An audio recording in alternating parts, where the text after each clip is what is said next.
भगवान कृष्ण की नगरी मथुरा में प्रधानमंत्री नरेंद्र मोदी गुरुवार को पहुंचे और उत्तर प्रदेश के मुख्यमंत्री योगी आदित्यनाथ यहां उनका स्वागत करने पहुंचे थे। आपको बता दें कि इस मौके पर सांसद हेमा मालिनी ने अभिनंदन कार्यक्रम में हिस्सा लिया। मथुरा से बीजेपी सांसद हेमा मालिनी ने उत्तर प्रदेश के मथुरा में प्रधानमंत्री मोदी का स्वागत किया। पीएम मोदी यहां संत मीराबाई जन्मोत्सव में भाग लेने के लिए पहुंचे। ये कार्यक्रम संत मीराबाई की 525वीं जयंती मनाने के लिए आयोजित किया गया।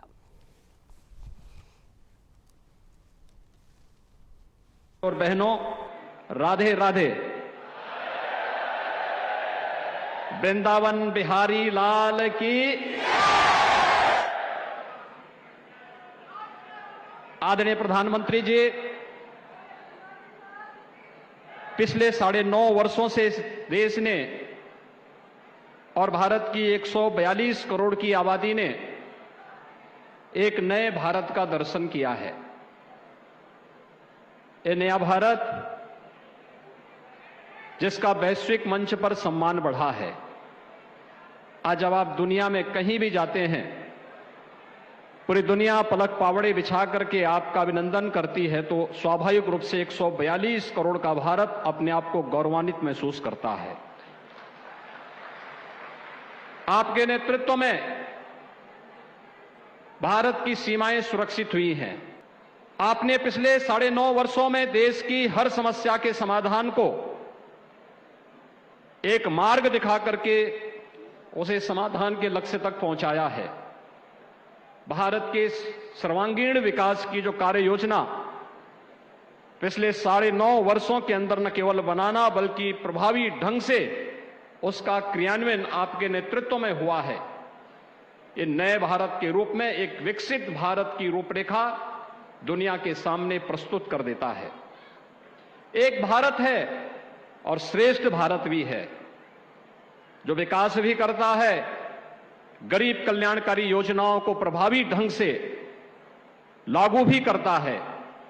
ये नया भारत अपनी विरासत पर गौरव की अनुभूति भी करता है और उनके पुनरुद्धार की कार्य योजनाओं को व्यवस्थित तरीके से आगे बढ़ा करके आने वाली पीढ़ी के लिए एक नई प्रेरणा भी प्रस्तुत कर देता है। काशी विश्वनाथ धाम आपके नेतृत्व में बन करके आज पूरे देश और पूरी दुनिया को अपनी ओर आकर्षित कर रहा है।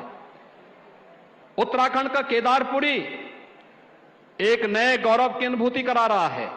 ब्रजभूमि में आपके मार्गदर्शन और नेतृत्व में मथुरा वृंदावन को नगर निगम का दर्जा देना रहा हो या ब्रज तीर्थ विकास परिषद के माध्यम से यहां के उन सभी 7 तीर्थों को विकसित करके एक नई कार्य योजना के साथ आगे बढ़ाना, मथुरा, वृंदावन, बरसाना, गोकुल, नंदगांव, इन सभी को व्यवस्थित रूप से न केवल यहां की सांस्कृतिक विरासत को संरक्षित करते हुए उसके विकास के कार्यक्रम को आगे बढ़ाने का अभियान आगे बढ़ाया गया। अभी तो वृंदावन क्षेत्र में आने वाले श्रद्धालुओं की सुविधा को ध्यान में रख करके बुनियादी सुविधाओं का विस्तार भी यहां पर करने का प्रयास हुआ है। आपने योग को दुनिया के अंदर लगभग 190 देशों तक आज योग, जो भारत की प्राचीन ऋषि मुनियों की एक धरोहर रही है, आज दुनिया इससे लाभान्वित हो रही है।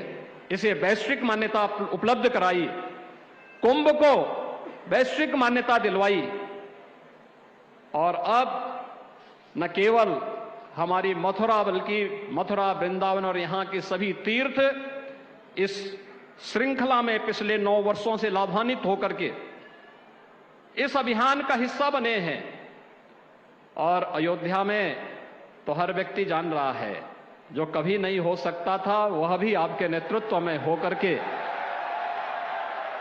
22 जनवरी का इंतजार भी कर रहा है।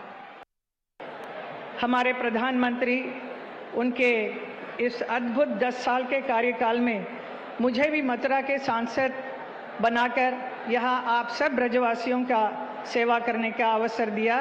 उनके अपने ही नेतृत्व में इसके लिए मैं बहुत बहुत आभारी हूँ। एक सांसद के रूप में मैंने भी 10 साल से बहुत कुछ विकास किया। जितना हम विकास करेंगे उतना कम है, तो अभी बहुत काम बाकी भी है। साथ में उत्तर प्रदेश के यशस्वी मुख्यमंत्री श्री योगी आदित्यनाथ जी का भी बहुत बहुत धन्यवाद करती हूँ, जिन्होंने जनहित के सभी कार्यों में मेरा उत्साह बढ़ाया, मेरा साथ दिया है। हमारे इस ब्रज धाम से बढ़कर और कोई धाम नहीं है जहाँ पर भगवान श्री कृष्ण स्वयं प्रकट होकर बहुत सारे अनेक लीलाएं रची हैं।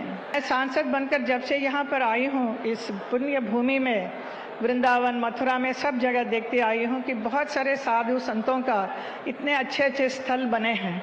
बहुत ही खुशी हुई सब देखकर, लेकिन बहुत दुख भी हुआ कि हमारे मीरा जी के बारे में कुछ भी, कहीं पर भी कुछ भी नहीं है। जो मीरा जी यहाँ पर वृंदावन में आकर 15 साल रही थी, लेकिन उनके विषय में कुछ भी नहीं था। तो मेरा जो दुख था उसे मैंने हमारे प्रधानमंत्री को प्रकट किया, तो उन्होंने इमीडिएटली उस बात को माना और आज इतना बड़ा अच्छा सा समारोह हो रहा है मीरा जी के लिए।